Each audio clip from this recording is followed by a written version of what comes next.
November 1987. Deep in Germany's Black Forest, 4 hunters walked in. Only one walked out. He didn't speak for 3 days. When he finally did, his first words were, "They invited us into the den." This isn't a campfire story. This is one of the strangest unexplained disappearance cases in modern German history, and the answer, according to the old foresters who still live at the edge of those woods, has a name: Kobold.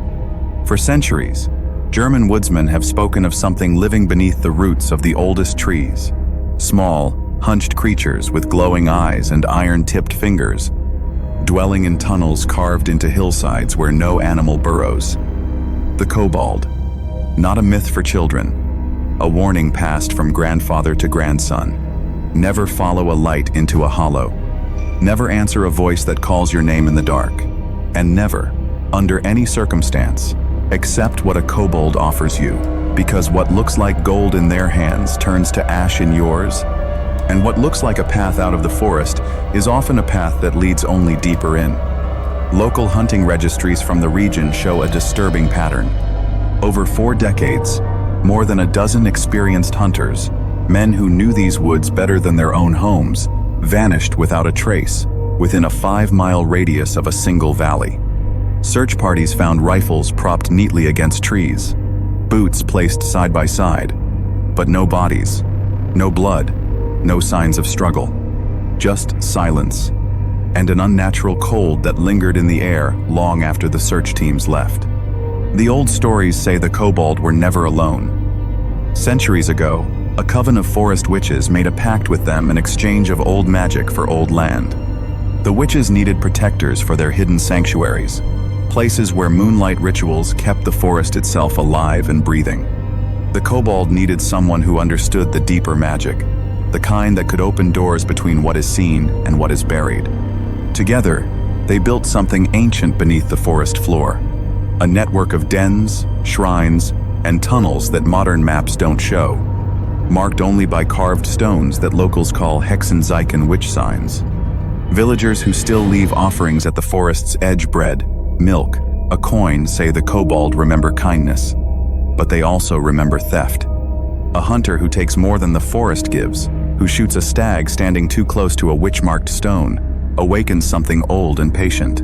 The forest does not forgive quickly. It waits, it watches, and eventually, it calls the debt due. The surviving hunter from 1987 eventually described what happened, fragmented, but consistent in detail to investigators, who later compared his account with 3 earlier disappearances from the 1950s. Eerily identical in description despite the witnesses never having met. He said the 4 men found a hollow lit faintly from within, like coals breathing under stone.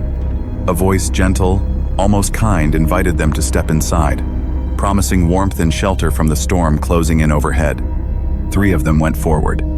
He alone froze at the threshold, gripped by a cold dread he couldn't explain, and ran. Here is the twist nobody expected. Years later, forestry workers clearing deadfall near that same hollow found something impossible. 3 sets of old boots, perfectly preserved, arranged in a circle around a single unlit candle, as though their owners had simply stepped out of them and walked on, weightless, into the dark. No bones, no decay. Just an open door that something had clearly used and never closed behind it. To this day, hunters in that region still leave bread at the forest's edge before opening season. Not out of superstition, they say out of respect.